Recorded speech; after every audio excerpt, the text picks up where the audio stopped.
Gente, hoje nós vamos reagir ao que aconteceu com Bom Dia e Companhias com Porfiaspos. Embora. Você sonhava em ligar pro Bom Dia e Companhia, ser atendido pelo Eu já tentei já. desafios, girar a roleta na esperança de ganhar o lendário PlayStation 2. Era inevitável, antes de ir pra escola, Bom Dia e Companhia tava ali animando as manhãs do SBT. Um programa que acompanhou gerações inteiras e virou referência absoluta de televisão infantil no Brasil. Mas como que um programa tradicional e tão popular acabou vivendo um processo de queda tão grande ao longo dos anos? O que mudou? Foi só a audiência? Foi falta de interesse do público? Ou simplesmente... Foi, né? O público envelheceu. O público envelheceu e eles não conseguiram atrair novos públicos. Hoje, vamos revisitar toda essa Provavelmente história, a origem isso. do programa, o auge, os momentos memoráveis, as polêmicas, o legado e a queda do Bom Dia e Companhia. Bom Dia e Companhia estreava em 2 de agosto de 1993. A ideia nascia do diretor Newton Travesso, que percebeu o carisma da Eliana. Cara travesso esse, hein? Eu sei, piadão. Ainda na Piada. seção desenho, que era um programa infantil bem simples lá no início dos anos 90. O SBT ele já tinha tradição em programas infantis desde a década de 80, como exemplo Será?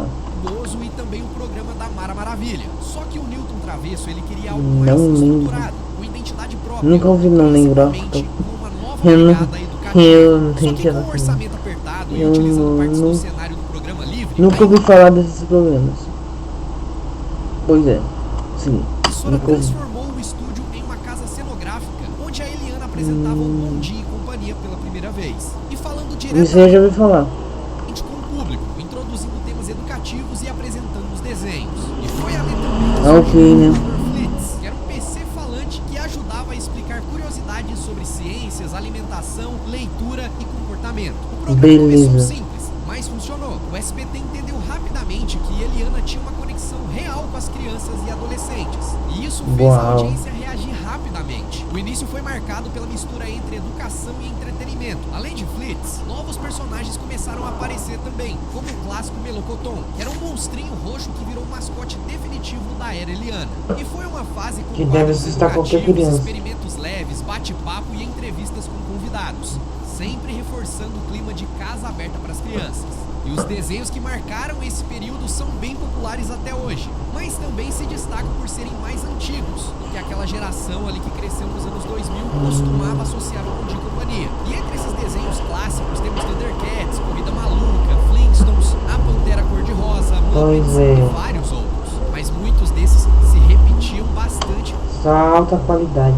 toda a geração do Bom Dia e Companhia, não importa a época que você assistia. Mas a Eliana conseguiu levar o programa a médias de 6 pontos, com picos de até Carai. 10 contra a Globo. Isso pro matinal infantil, galera, era um desempenho excelente. Mas quando a Eliana saiu do SBT e foi pra Record viciar o Brasil inteiro em Pokémon, nasceu um desafio gigantesco. Como manter um programa consolidado sem a sua figura central? Inclusive, a gente conta com detalhes como é que foi essa febre do Pokémon aqui no Brasil com a apresentação da Eliana. Pokémon. Se você quiser assistir esse vídeo, eu vou deixar um cardzinho aqui em cima pra vocês. Mas A vendo tudo Record isso trouxe acontecer, como que o ou SBT... não? Foi a Record que trouxe? Eu já não sei, tá ligado? Qual foi a primeira emissora a trazer Pokémon pro Brasil? E agora, Não faço a mínima lidar com ideia. a saída da pessoa mais importante do programa. Essa função caiu nas mãos da Jaqueline. A Jaque, ela já era conhecida... Como é por que é fazer o nome parte dela?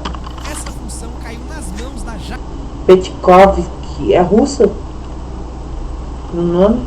Petkovski. Jaqueline. Deve ser A Jaque, russa. ela já era conhecida por fazer parte do elenco Deve do ser programa russa. Fantasia. E ela se saiu muito bem por aqui. Criou a sua própria identidade, segurou o público... que Nunca já ouvi acompanhava falar nela e na buscou minha fazer vida. o programa Nunca. voltar a crescer. Pra vocês terem uma noção, a audiência subiu para uma média de 9 pontos, chegando a picos de 13. Vocês já ouviram Vários falar momentos, dela, o Bom chat? Dia e Companhia empatava ou vencia da Globo. Novos personagens também acabaram surgindo, o cenário ganhou mais cor, mais movimento e muito mais dinamismo. E nessa fase eles decidiram montar uma grade de desenhos né? que mesclava obras antigas como os desenhos da Hanna-Barbera e também dos Looney Tunes. Looney Tunes, só que agora com algumas novidades, como bananas de Beleza. pijama. Esse aí é clássico, eu adorava. Bananas de pijama, e assim, mano, isso aí é muito melhor que Cavaleiros do Zodíaco.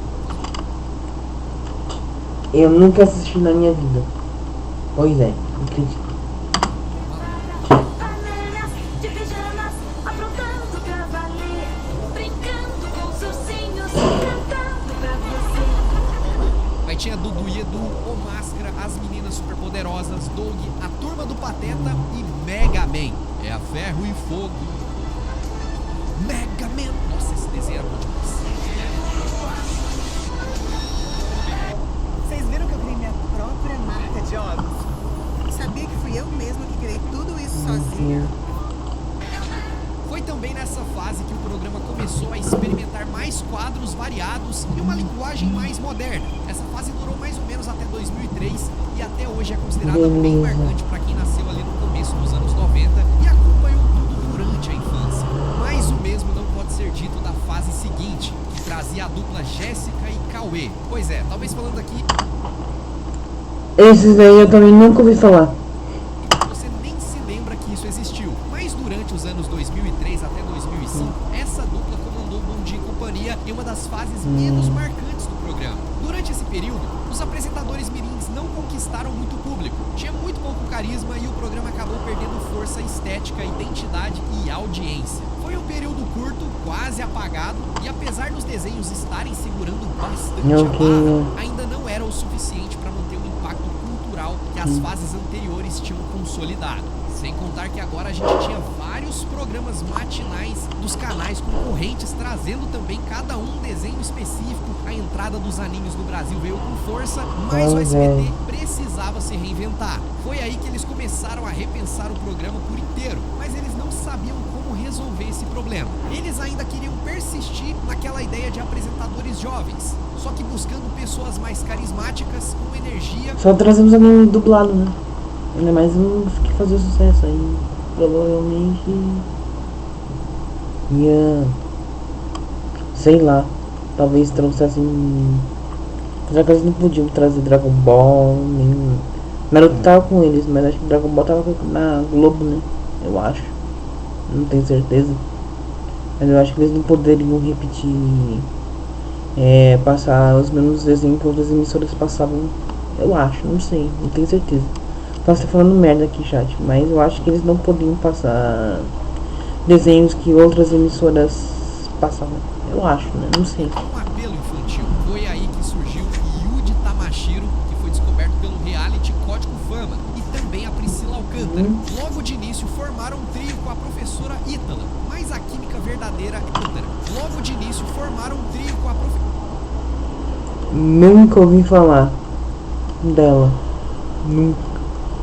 professora Ítala. Você já viu no Mas chat? a química verdadeira era entre Yuji e Priscila, que acabaram definindo o rumo que o programa teria a partir dali. Em 26 de março de 2007, o Bom Dia e Companhia passou a ser exibido agora ao vivo, e isso mudava tudo. Foi ali que nasceu todos os elementos que a gente se lembra até hoje. A roleta, as brincadeiras por telefone, que iam desde jogo da velha até uma corrida com carrinhos de brinquedo. Tinha também o campo minado, que ficava duas pessoas batalhando no telefone. Mas eu gostava mesmo, era quando botava os ratinhos no labirinto ali pra saber quem chegava no final primeiro. Isso aí segurava qualquer criança na frente da TV e torcendo ali o que você tinha escolhido. Só que mais marcante mesmo era o funk Será? do Yuji, que fez todo mundo decorar o telefone, que era 40028922. Pô, não tem como não se lembrar disso. 40028922 é o funk Pois é. que vai dar PlayStation. Ou a frustração quando a roleta parava no jogo da vida. Aí, meu amigo, era só tristeza. E tudo isso era apresentado em um cenário lúdico e com o Yuji e Priscila explodindo de carisma. A partir daí, o programa virou um fenômeno nacional. Ele ficava até 8 horas no ar durante alguns períodos, começando às 7 horas e terminando às 15. Mas, ó, eu que moro no interior de Minas, eu não tinha antena parabólica em casa, então o meu aqui acabava meio-dia. E aí eu deixava de assistir vários desenhos também, né? Se bem que à tarde eu ia pra escola, então não perdia tanta coisa assim. Os mais importantes eu imagino que passava nessa grade da manhã. Eu nem preciso falar pra vocês que foi Beleza. de audiência matinal e um dos pilares de faturamento do SBT. Por causa daqueles comerciais que a gente gostava tanto, que fazia a gente encher de água na boca querendo os Eu brinquedos. só assistia os desenhos da tarde, porque eu estudava de manhã, né? Aí eu assisti os ali na tarde. Os da Hot Wheels, as bonecas para as meninas, os consoles também, o Dynavision, né? Que a gente contou a história dele aqui recente no canal e ele sumiu, né? A gente não tem mais esse console aí com alta tecnologia brasileira. Só que o mais Nunca ouvi falar.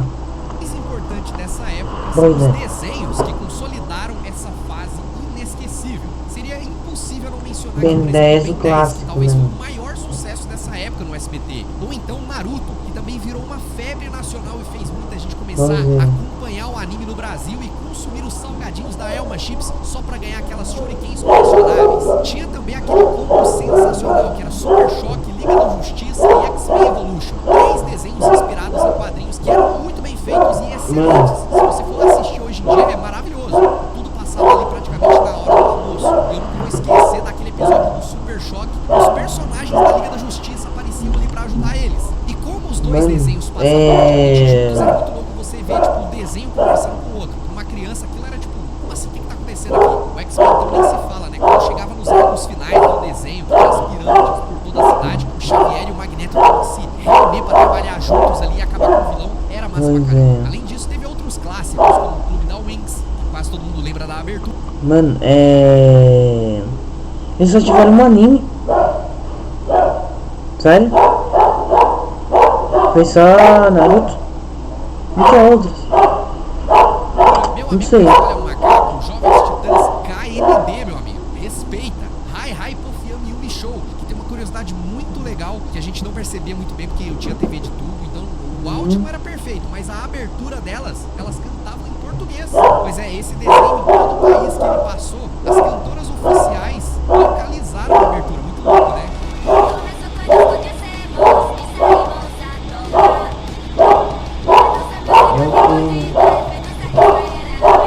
E elas cantavam também a abertura do Jovens Titãs, por isso que a voz é parecida ali quando tocava a abertura. Então, elas aprenderam a falar português, ou pelo menos um pouquinho.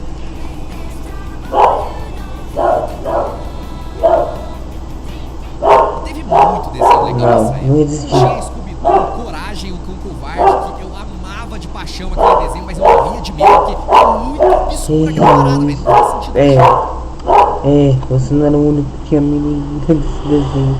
Também tinha. E assistindo no Cartoon. Esse Vamos desenho no Cartoon criança, também, né? e o Baby Looney Tunes, então, nós aqui estamos para brincar com vocês.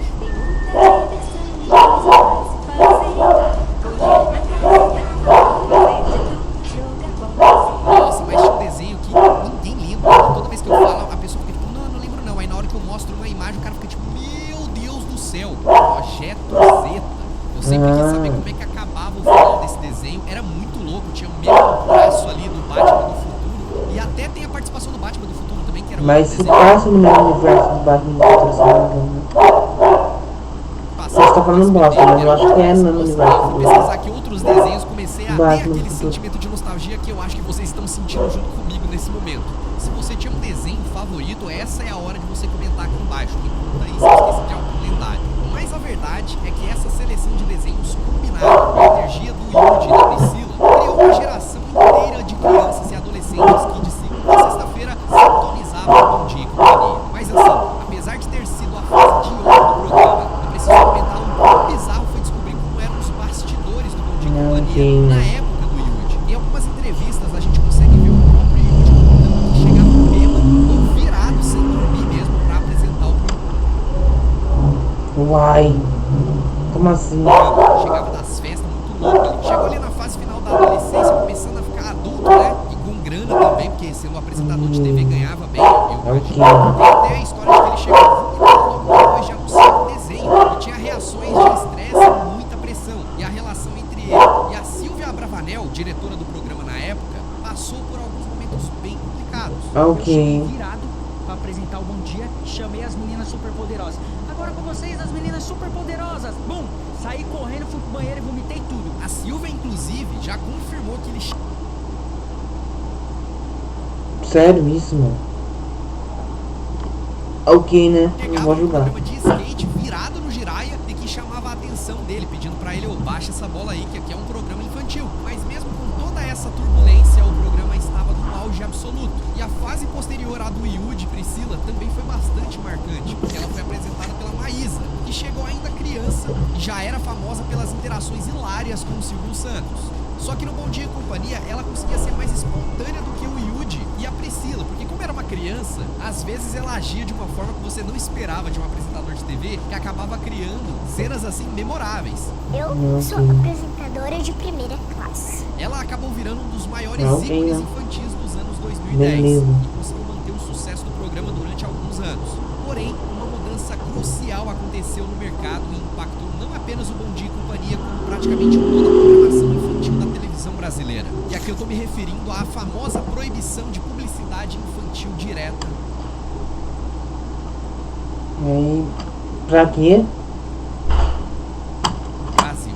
São consideradas abusivas publicidades que utilizem personagens, apresentadores ou linguagem com apelo junto ao público infantil. Com essa nova restrição de Ok, né, anúncios chefe? voltado para crianças, os canais agora não conseguiam mais vender cotas Brasil. comerciais e patrocínios durante os programas. Brasil. Com isso, o faturamento dos programas infantis caíram por completo. As emissoras começaram a reduzir investimentos e em formatos longos exibindo desenhos, porque não era mais sustentável. O Bom Dia e Companhia ainda resistiu muito por conta do Silvio Santos, porque ele defendia a ideia de que o SBT sempre teria uma grade de desenhos para crianças, independente se isso parecia certo economicamente ou não. Só que a partir dessa época tivemos algumas fases que trouxeram membros do elenco do Carrossel, que estava em alta, para poder apresentar o programa, só que acabou não segurando muita audiência, além também de uma fase curta e pouca marcante com Matheus e Júlia, apresentadores que não chamaram muita atenção do público. Isso tudo aconteceu entre 2013 e 2015, e com as quedas de interesse, o formato começou a dar sinais de cansaço. E foi nesse contexto que surgiu a fase mais polêmica do programa. Aquela fase que a própria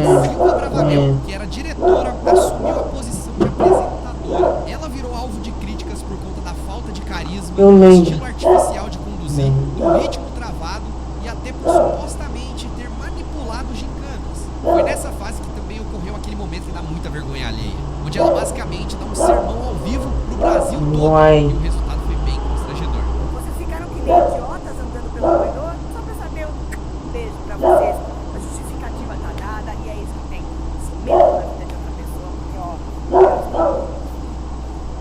Imagine criar um Uai. aplicativo com a sua assinatura, só com o poder da imaginação. Conheça a base. A cena viralizou negativamente e virou símbolo dessa fase. A audiência caiu para uma média de 3 a 4 pontos em 2021, longe daquele impacto anterior. Mas também agora a disputa não era só com os outros canais. Com as telas de celular agora você tem acesso a assistir muita coisa pelo YouTube, Netflix e vários outros serviços de streaming que acabaram aparecendo. E o programa foi oficialmente encerrado em abril de 2022.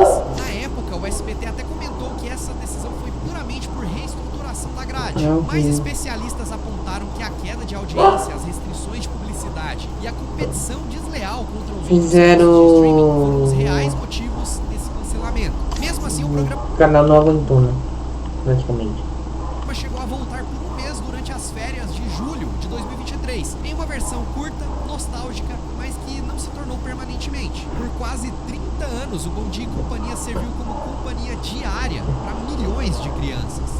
Foi um programa que ensinou bastante, divertiu, apresentou personagens marcantes, revelou talentos e exibiu alguns dos desenhos mais lembrados da história da TV brasileira. Ele moldou a rotina de várias crianças, criou muita tradição e virou referência cultural. Só que o mundo mudou. Hoje crianças assistem a qualquer desenho de qualquer época, a qualquer hora. Não existe mais esperar o horário da TV. Agora tá tudo na palma da mão, galera. O Bom Dia e Companhia perdeu espaço não necessariamente porque ficou ruim, mas também porque o próprio hábito de assistir TV mudou de uma forma irreversível. Hoje que só mesmo assim, o SBT bem poucas entende que ainda pessoas existe valor em ter conteúdo tem infantil na TV, TV né? aberta. E por isso, em 2025, o programa Eu mesmo já não voltou assisto mais mais, uma cara. vez, Vocês agora assistindo com Patati e Patatá TV, apresentando.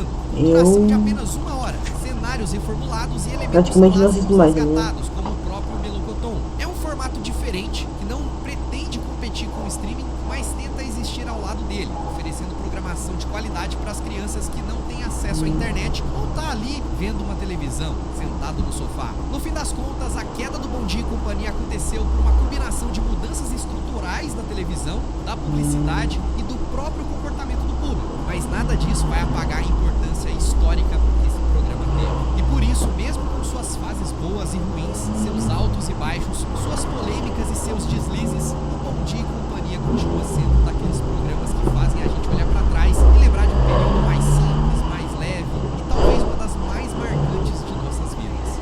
Acabou aquele beijo, aquele abraço. Fiquem com Deus. Fiquem com Deus. Tchau, gente. Amanhã tem muito mais.